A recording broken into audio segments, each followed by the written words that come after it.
Бизнесът е в Bloomberg TV България.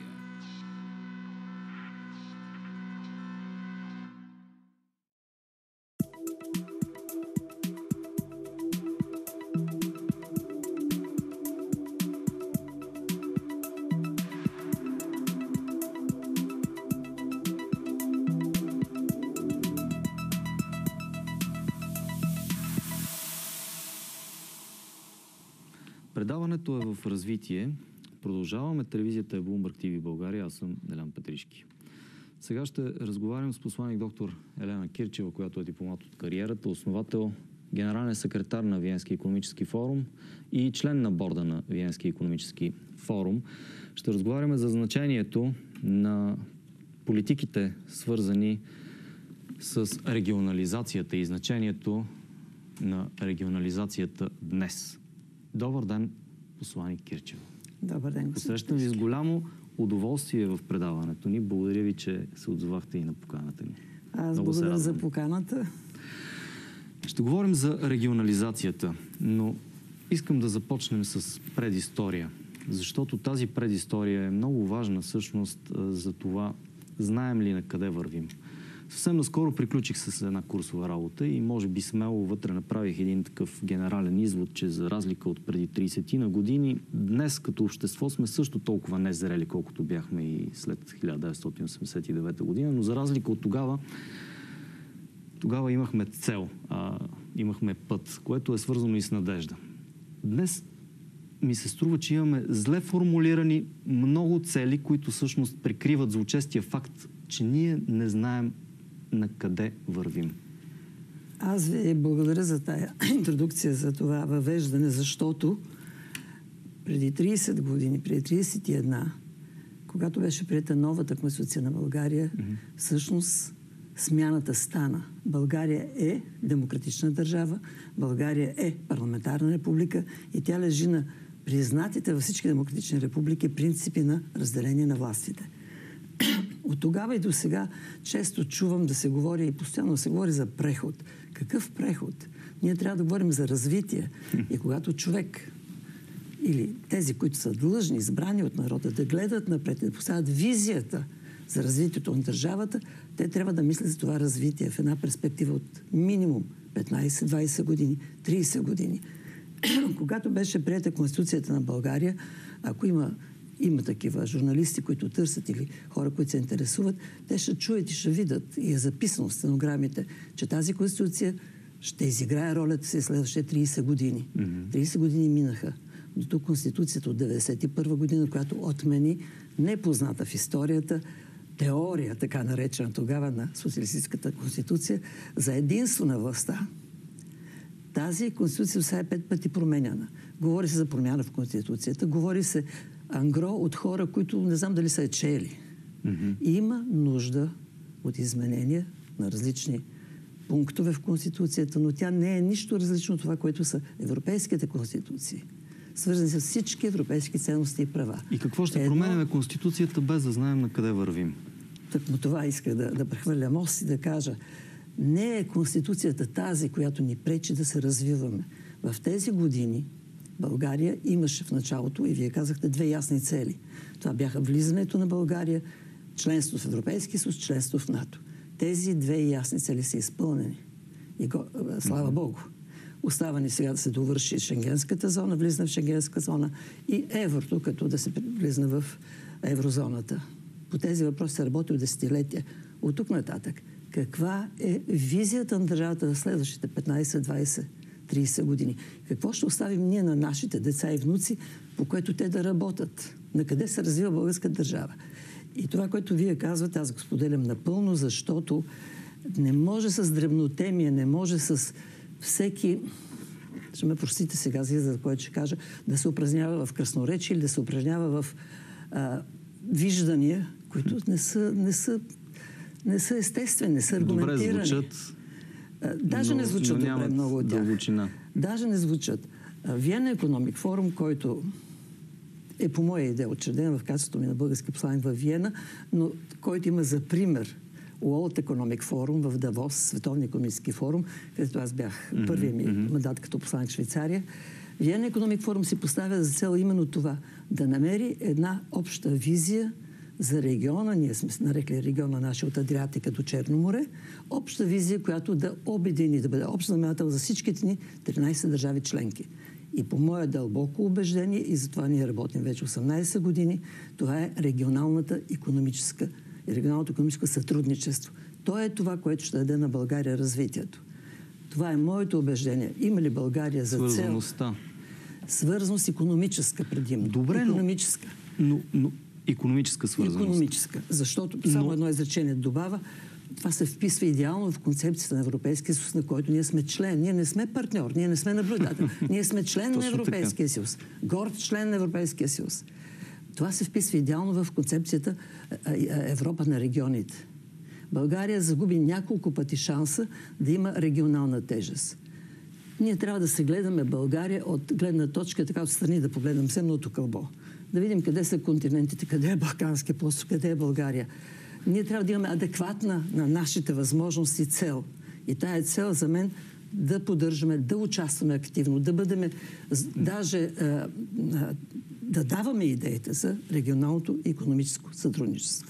Но през годините, посланик Кирчева, няма ли да се съгласите, че всъщност имаше много опити за регионално икономическо сътрудничество и то много амбициозни, и които опити обаче не доведоха до политическото укрупняване на региона. Тоест не показали, че икономиката има и предели, когато политиците всъщност и политическата мисъл изостава. Не само има предели, и когато политическата мисъл изостава, това е негатив.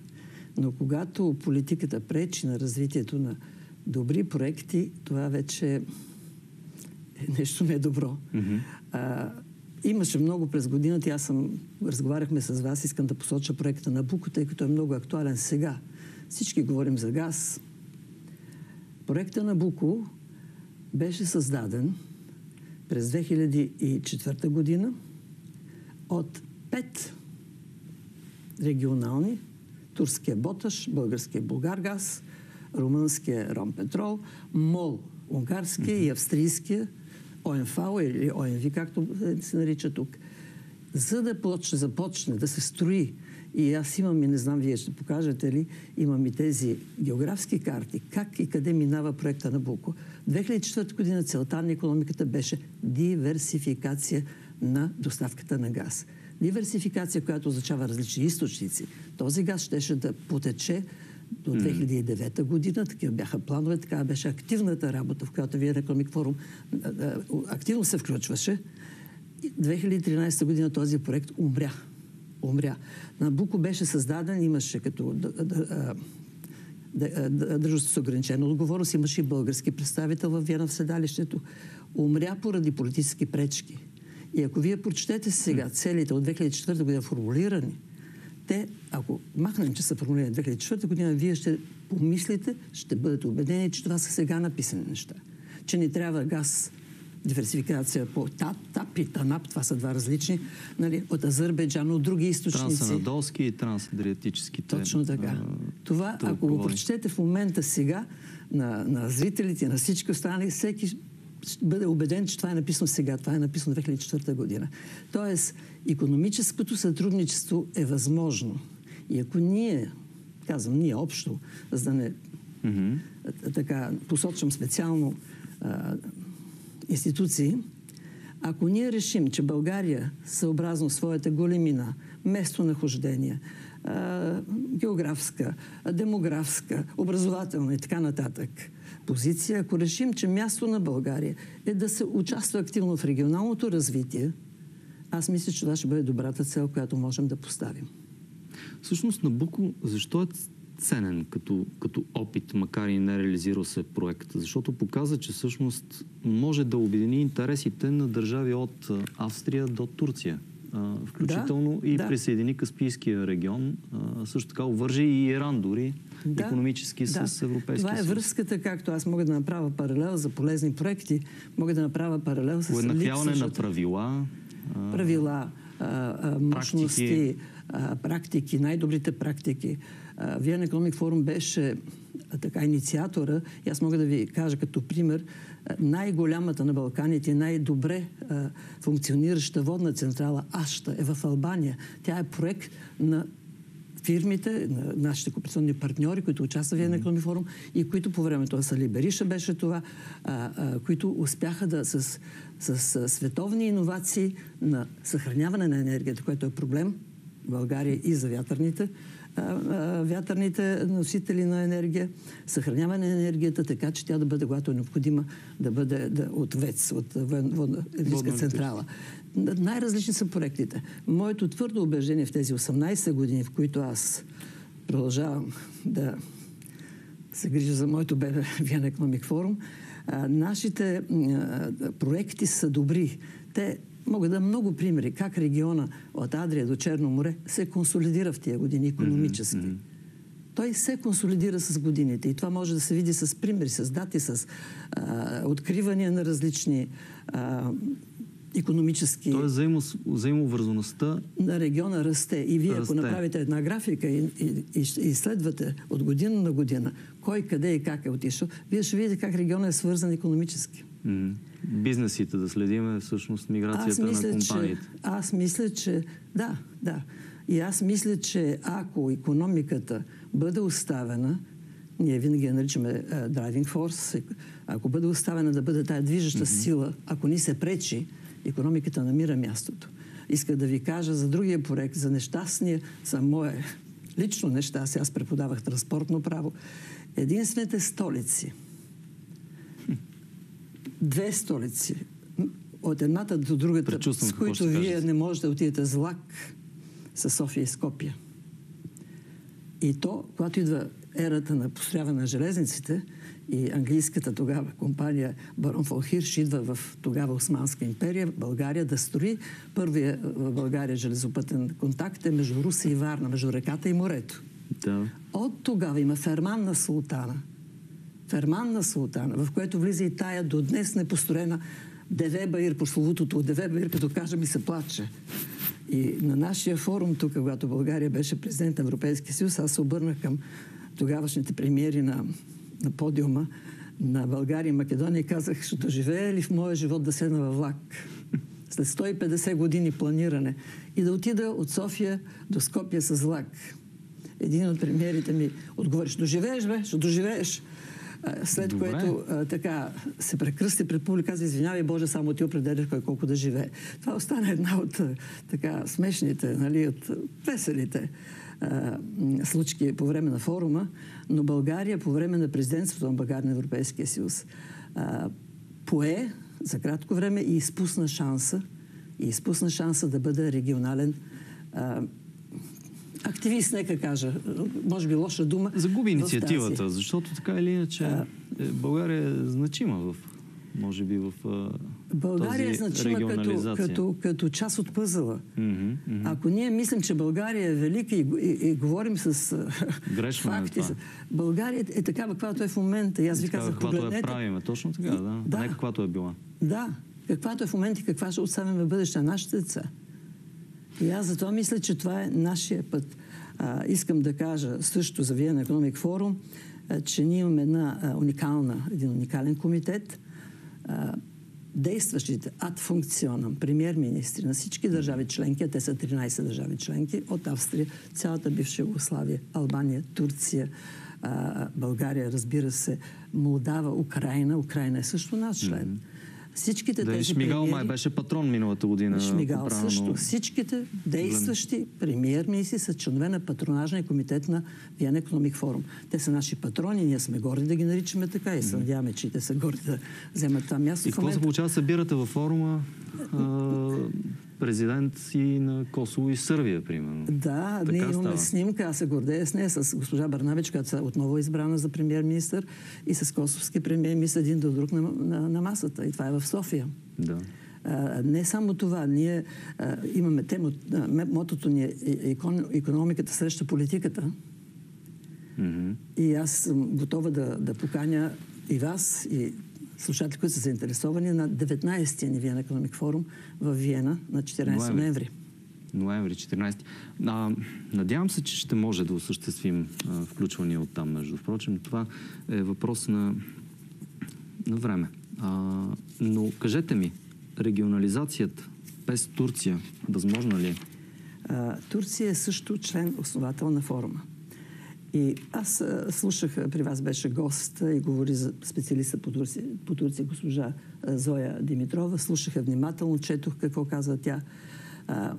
Тя също, ако извадите позитивните оценки за икономиката на Турция от нейното изказване, тя е специалист по Турция, вие, може би, или хората, които чуват негативни неща за Турция, ще се изненадат. Но Турция само сега, за второто 3 месече на 2022 година, има растеж 7,6%. Турция през всички тези години не е престанала да бъде, и сега не се изненадите това, което ще кажа, това е факта за Vienna Economic Forum, не е престанала да бъде и икономическия лидер на региона. На региона от Адрия до Черно море. Турция е, според мен, емоционално третирана и то периодически. Ту неглижирана, ту ухажвана. Когато беше голямата миграция 2015 година, Турция беше тази, която спря миграцията към Западна Европа. Имаше агримент подписан, срещу споразумение, че тя ще получи насреща средства. Турция и в момента, ако не ме лъжа информацията към момента, минимум 4 милиона сирийци се хранят всеки ден. И живеят, и имат училища с децата и така нататък. Това са бегълците.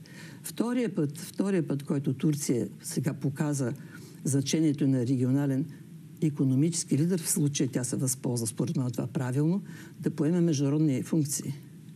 Изведнъж се оказа, че Турция е тази, която може да бъде и е приета от всички страни да бъде медиатора между страни, които са в война.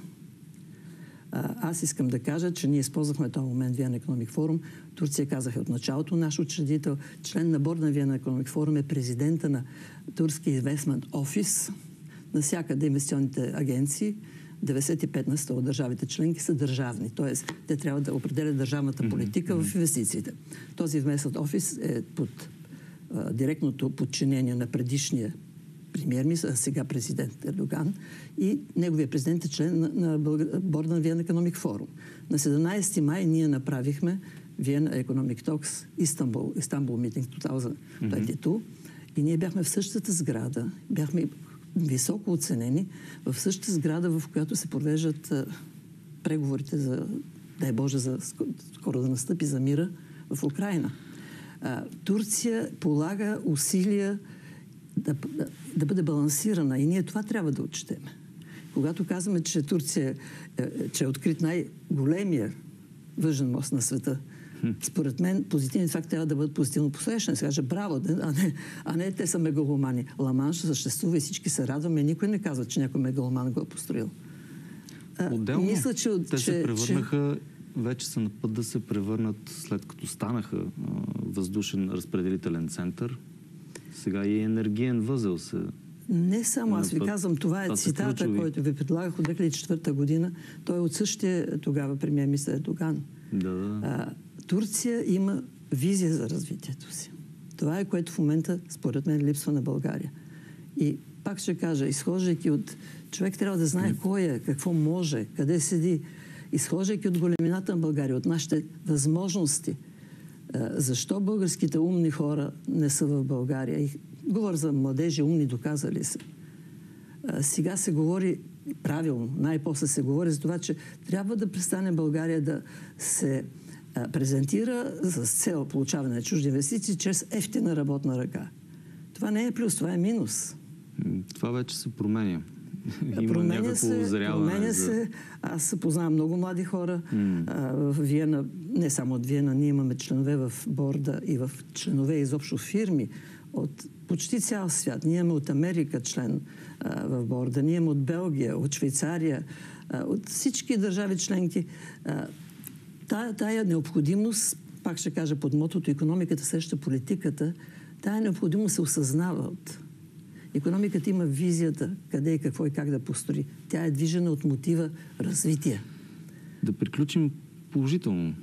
Все пак, добре. Ако вие казахте, че безспорно взаимовързаността на страните в региона от Адриатика до Черно море, какъвто регион вие сте определили за процесите, които да въздействате в Виенски икономически форум, като заключение, оставате ли с впечатление все пак, независимо от цялата истерия около политическо говорене, че все пак настъпва и някакво озряване в политиците? Защото виждаме какво се случва и между България и Гърция, които взаимоотношения са в изключително възходяща посока, макар всъщност пък гръцко-турските да са в изключително лоши фаза. Моят житейски опит ми даде убеждението през годините, че всичко много зависи от личността. Всичко много зависи от личността, която взема решение, от личността на премиера, на президента. Защото личности са тези, които трябва да имат или имат визията какво искате да стане в бъдеще. Казахте да завършим позитивно. Аз мога да предложа, официално за първ път го казвам и в ефир, България е основателката. Това е българска инициатива Виен Економик форум. Аз мога да предложа на българска държава да бъде съосновател в превръщането, което предстои на Виен Економик форум от International NGO в една истинска международна организация на ООН със седалище в Виена. България никога не е учредила нещо. България винаги е освобождавана, поканвана, диктувана. Така. Мога да го предложа и съм готова да предоставя и патентите за това. Заедно с други държави от региона. Чудесно. Надявам се, съм била полезна. По моето скромно мнение, да. Много ви благодаря. Благодаря ви отново за поканата. Благодаря ви за състоятелния разговор. И сте добре дошли на 14 ноември в Виена. 19-то издание на Виенски икономически форум. 19-то издание до година, при 20-то юбилейно издание. Това е моя план. Тогава да се похвалим, че вече Виен Економик форум ние имаме много статути, ние имаме консултативен статус при ЕКОСОК, Economic and Social Council при United Nation. Ние сме в транспарентния регистър на Европейския съюз, на Европейската комисия. Ние сме от началото тази година добихме в Виена правото да веем знаме на сградата, в която офиса ни, както го правят международните организации и държавите. Така че всички предпоставки са изпълнени. Виен Економик форум, българската инициатива да стане българска и да имаме международна организация в Виена, учредена от България. На ООН организация. Ще ви се обаждам периодично да ви питам как върви този процес. Аз ви благодаря, ще се полагам усилия.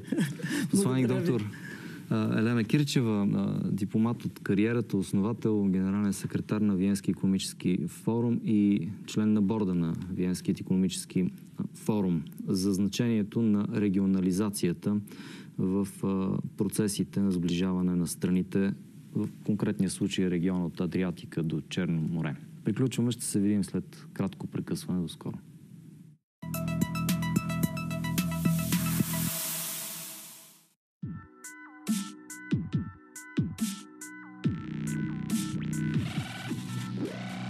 Бизнесът е в Bloomberg TV България.